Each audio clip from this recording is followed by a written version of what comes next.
मेरा धंधा थोड़ा कठिन है। Osho Hindi speech by Yogi voice. मेरा धंधा थोड़ा कठिन है। ये अंधों की दुनिया है, इसमें मैं चश्मा बेचता हूँ। और अंधों से यह कहना कि मेरे पास आंखें हैं और तुम अंधे हो, खतरनाक है। अंधों की भीड़ है, अंधाधुंध भीड़ है।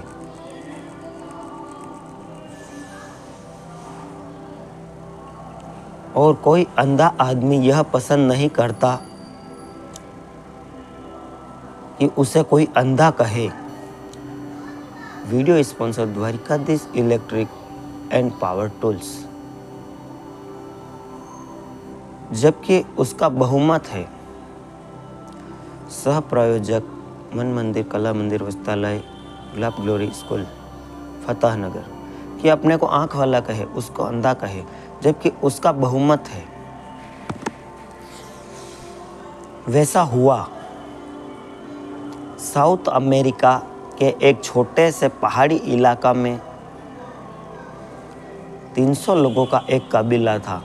इस सदी के प्रारंभ में यह ऐतिहासिक घटना है। वे 300 आदमी अंधे थे। यह बहुत आश्चर्यजनक बात है। बच्चे आंख वाले पैदा होते थे, लेकिन 6 महीने के भीतर अंधे हो जाते थे। इस इलाके में एक मक्खी थी जिसके काटने से बच्चे अंधे हो जाते थे। अगर 6 महीने तक वो मक्खी बच्चों को ना काटे तो उसकी आंखें बच सकती थी, फिर वो मजबूत हो जाते थे। 6 महीने तक वो इतने कमज़ोर होते थे कि मक्खी उनके आँखों को नष्ट कर देती। मगर यह मक्खी इतनी बड़ी तादाद में है उस घाटी में कि कोई बच्चा बच नहीं सकता। एक वैज्ञानिक ने जब यह खबर सुनी तो वह खोज में गया कि बात क्या है, क्योंकि 300 आदमी पूरे के पूरे अंधे हों, यह अचंभा है। और उसने अध्ययन किया और देखा कि हर बच्चा आँख वाला पैदा होता है, लेकिन जब वो आँख वाला होता है तब बोल नहीं सकता। 6 महीने लंबा समय और मक्खी बहुतायत से आम घर घर में, तो 6 महीने के भीतर वो उसे अंधा कर देती है। जब तक वो बोलने योग्य हो पाता है तब तक अंधा होता है। जब तक आँख होती है तब तक बोल नहीं सकता। इसलिए इस कबीले को पता नहीं है कि आँख जैसी कोई चीज़ भी होती है। पूरा गांव था मतलब वो अंधों का। इस वैज्ञानिक युवक को भी मक्खी काटती थी। वो गया वहाँ, लेकिन वह तो 6 महीने से बहुत आगे जा चुका था। इस पर कोई असर ना होता, मक्खी के जहर का कोई असर ना होता। वो सिर्फ 6 महीने तक के बच्चों पर होता। उसने निर्णय किया कि किसी भी तरह इस मक्खी को नष्ट करना है। और वह चकित हुआ देख के कि वह 300 अंधे लोग बिना आँखों के भी काम चला लेते। सारा काम कर रहे थे, खा रहे थे, पी रहे थे, छोटी मोटी खेती बाड़ी भी कर लेते थे, प्रैक्टिस, अपने भोजन लायक इंतजाम भी कर लेते थे, कठिनाई से और मुश्किल से। मगर यही जिंदगी है, उन्होंने मान लिया। किया क्या जा सकता है, सब यही कर रहे हैं। कितनी ही मुश्किल हो, कितनी ही परेशानी हो, कितनी ही झंझट हो, तो करे भी तो क्या, यही जिंदगी है। चारों तरफ लोग जीवन में जी रहे हैं। उस मक्खी का अध्ययन करते करते वो उस युवक का मन एक अंधी युवती पर आ गया। सुंदर थी, सिर्फ आंखें ना थी।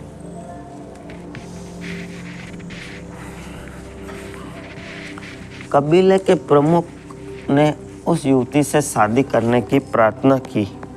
उस युवक ने कबीले के प्रमुख से कहा, मैं इससे शादी करना चाहता हूँ। कबीले के प्रमुख ने पहले तुम यह भ्रम छोड़ो कि तुम आँख वाले हो।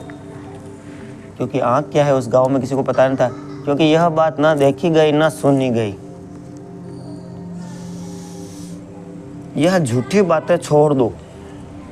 अगर शादी करनी है तो विवाह की आज्ञा मिल सकती है, लेकिन एक ही शर्त पर कि तुम जिसे आंखें कहते हो उसे ख़त्म करो, फोड़ दो। तुम अंधे होने को राजी हो तो विवाह हो सकता है, तब तुम हमारी जाति के हो गए।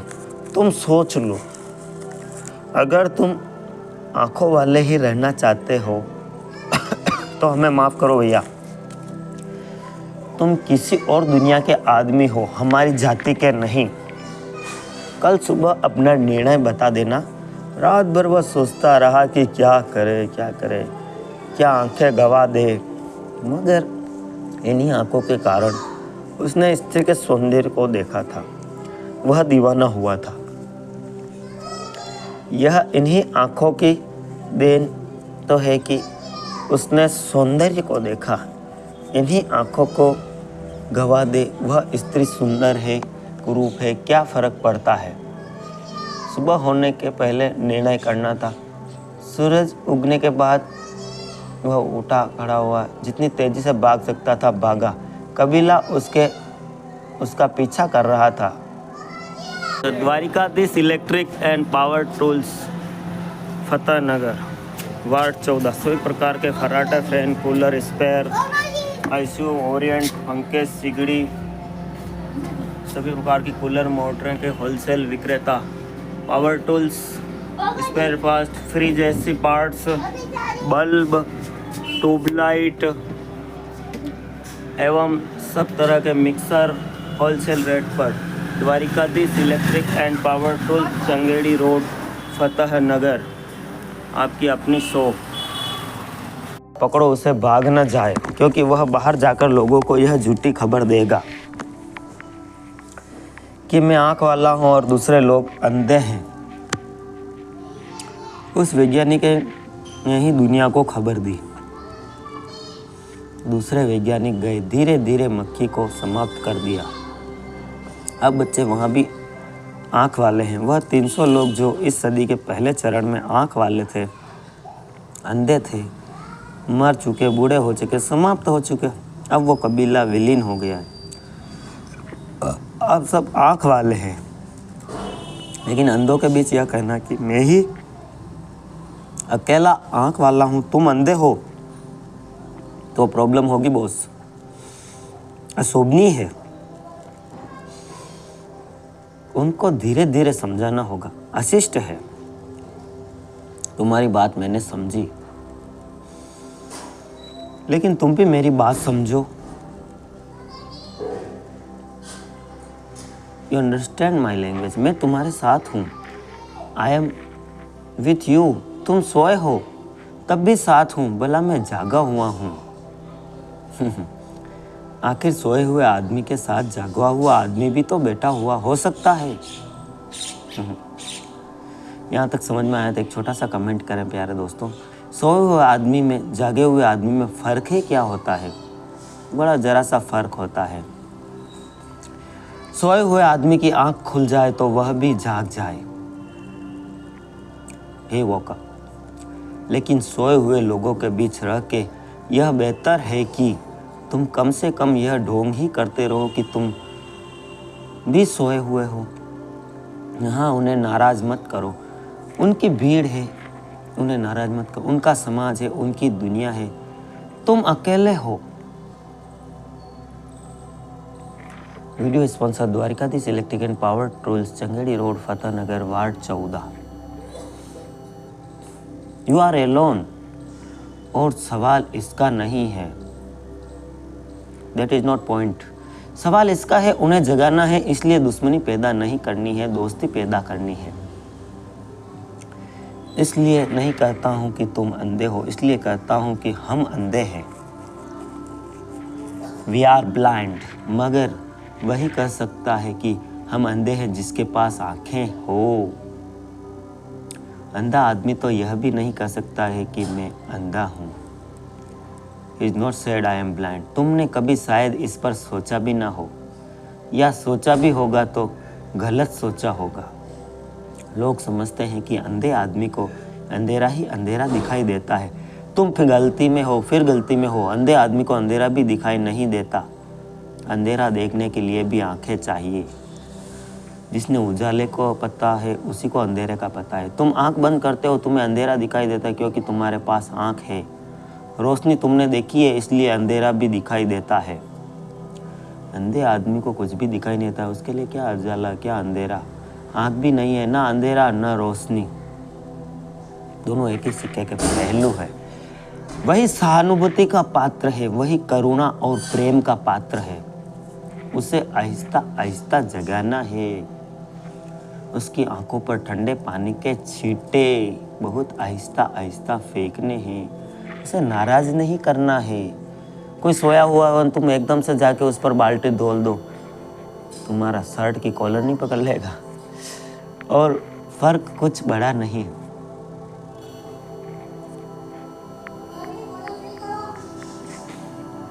सोया हुआ भी वही, तुम जागे हुए हो। सिर्फ आंख खुल गई और दुनिया बदल जाती है। गौतम बुद्ध के जीवन में उन्होंने अपने पुराने जन्मों की बहुत सी कहानियां कही। उनमें एक कहानी बहुत ही प्रीतिकर, जब तक वह स्वयं जागे नहीं, बुद्ध नहीं हुए थे, लेकिन कोई बुद्ध हो गया था। कोई तो उन्हें खबर मिली, वो उसके दर्शन को गए।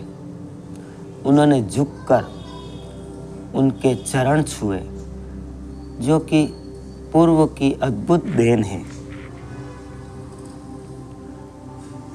पूर्व में बहुत कुछ दुनिया को दिया है जिसकी कोई कीमत नहीं लगा सकता। अध्यात्म पश्चिम को पूर्वी देशों ने ही दिया है। उस तरह के आदमी को यूनान में जहर दिया जाता, जूड़िया में फांसी पर लटकाया जाता कि बहुत ज़्यादा ज्ञानी हो गया है। अरब में टुकड़े टुकड़े करके काट दिया जाता। हिंदुस्तान ने बहुत कुछ दुनिया को दिया है जो अद्भुत है, इसलिए हमारा देश विश्व गुरु था। यह अंधे आदमी को भी इतनी सहनशीलता दी है कि वह आंख वाले के पैर छूने को राजी हो जाए और उसमें अपना अपमान अनुभव नहीं करता बल्कि गौरव अनुभव करता है। अनुभव करता है कि मैं महामहिम पंडित हूँ। एक आंख वाले आदमी के पैर छूने का मुझे अवसर मिला। सही मेरी आंखों में रोशनी नहीं, सही मेरी आंखों में, मगर कोई आंख वाला है जिसके मैंने पैर छुए, यह भी क्या कम है। बुद्ध ने पैर छुए और जैसे ही वह खड़े हुए तो हैरान हो गए। वो व्यक्ति, वो महापुरुष जो जागा हुआ था, वो झुका और उसने सोए हुए आदमी के पैर छू के बुद्ध ने कहा, आप क्या करते हैं? यह कैसा पाप आप मेरे ऊपर थोप रहे हैं? आप जागृत हैं, मैं आपके पैर छूं, यह मेरा सौभाग्य है, लेकिन आप मेरे पैर छूकर मुझे किस नरक में धकेल रहे हैं? बुद्ध के पूर्व जन्म की कहानी है। उस बुद्ध पुरुष ने कहा, नरक में नहीं धकेल रहा हूँ मित्र, कल तक मैं भी तुम्हारी ही तरह सोया हुआ था, आज जाग गया हूँ। आज तुम सोए हुए हो, कल तुम भी जाग जाओगे। मुझे भी तुम में बुनियादी रूप में अंतर नहीं है, तुम में मुझ में जो अंतर है वह बहुत ऊपरी, बहुत मामूली है। जैसे एक मूर्ति के ऊपर धूल छंटी हुई हो तो अंतर मालूम है, वही बताने के लिए मैं तुम्हारे पैर छू रहा हूँ। मैं तुम्हारे अंधेपन के पैर नहीं छू रहा हूँ, मैं तुम्हारे भविष्य के, जब तुम भी जाग जाओगे, इसलिए पैर छू रहा हूँ। स्वर्णिम दिन के उस स्वर्ण प्रभात के पैर छू रहा हूँ और इसलिए भी ताकि तुम्हें याद रहे कि जाग के भूल मत जाना कि सिर्फ अंधे ही तुम्हारे पैर छू सकते हैं, जागे हुए भी छू सकते हैं। तुम्हें भी उनके पैर छूने, तुम भी उनके ही जमात के हिस्से हो। इससे क्या फ़र्क पड़ता है कि कोई घड़ी भर पहले जाग गया, कोई घड़ी भर बाद जाग गया। इस अनंत काल में घड़ियों में गिनती नहीं होती। अनंत काल है, लाखों करोड़ों वर्ष पुरानी है यह पृथ्वी।